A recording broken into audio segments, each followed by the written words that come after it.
What were your first impressions of Mr. T when they brought him in to work with you guys? Oh, I thought Mr. T was a nice enough fellow. Never gave me any hard times or anything. I had a match with him in Phoenix. After the match was over, I saw him back there on the oxygen.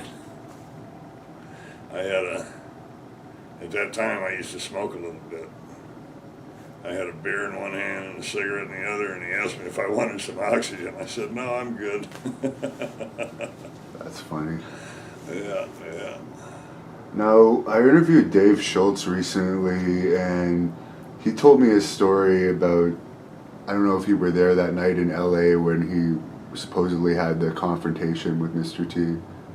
Were you around that night? No, I saw the thing with him and Stossel. I was sitting as closest from me and you from that, and what nobody ever talks about is before the interview started, David said, you can ask me anything you want, don't ask me if wrestling's fake. Stossel's reply was, I won't ask you if wrestling's fake. And the first thing when the interview started, the first thing out of Stossel's mouth was, hey, is wrestling fake? And David slapped him, sounded like a shotgun going off. It was great. And Stossel gets up and takes off running down the hall, a gutless geek. And David goes, come on back here and I'll slap you again.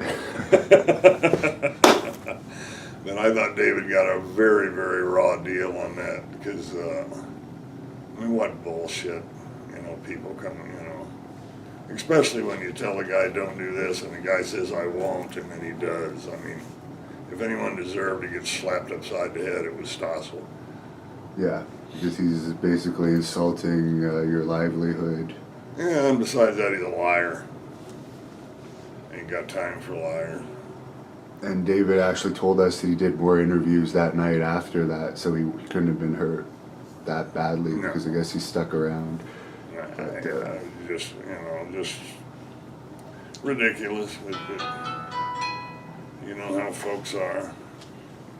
Yeah, he had mentioned to us that he wasn't actually fired for that, but I guess Chief Jay Strongbow had accused him of threatening Mr. T, but he said he got along with Mr. T and nothing like that happened, so he felt that they kind of just used that as a reason to get rid of him. But I guess you weren't there that night in LA when that allegedly happened. No.